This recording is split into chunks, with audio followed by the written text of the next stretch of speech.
గోలి కింద వేసింది కాకుండా నన్ను చూసి ఇంకా నవ్వుతావట నువ్వు? వేదవా, పోకిరి వేదవా. నేను మావయ్యనట నీకు? వేదవా, పడేసింది కాకుండా ఇంకా మావయ్య.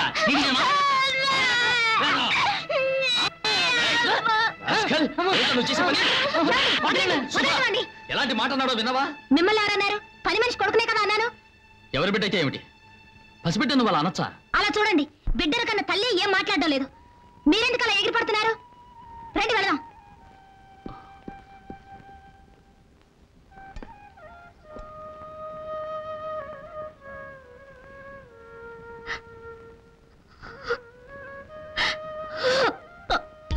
లక్ష్మీబాబు ఎవరన్న నిజం సొదకి తెలిస్తే నన్ను అసహ్యించుకుంటుంది. ఈ ద్వేషంతో కోర్టులో నాకు వ్యతిరేకంగా సాక్ష్యం చెప్పినా చెబుతుంది. అంతేకాక నన్ను ఈ ప్రమాదంలో ఇరికించిన ఆ పాపాత్ములు లక్ష్మీబాబుని చిత్రవత చేయటానికి కూడా వెనకాడరు. ఈ రెండు సమస్యలు తీరాలంటే లక్ష్మీబాబు ఈ ఇంట్లోంచి వెళ్ళిపోవడమే మంచిది.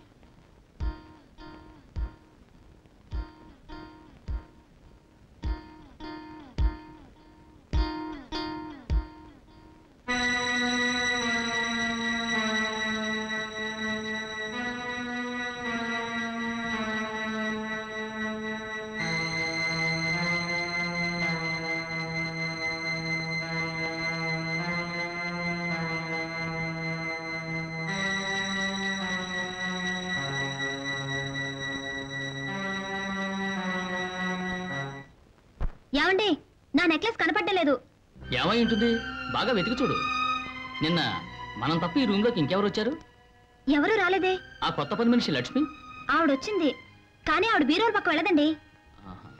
ఎందుకైనా మంచిది, ఆవిడ పెట్లో వెతికి చూడు.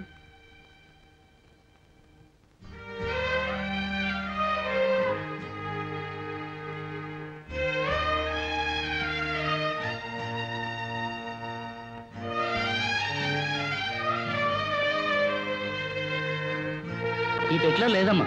లేదా? బాగా వెతికావా? బాగా వెతికానండి.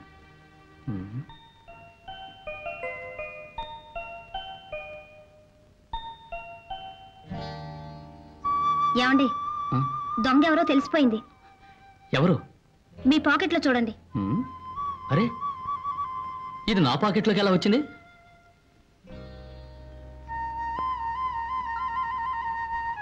ఆ కుర్రాడు వంక ఎందుకు అలా చూస్తారు? మీరు నాతో ఆడుకోవాలి. పార్టీకి టైం అయింది, ఇవ్వండి.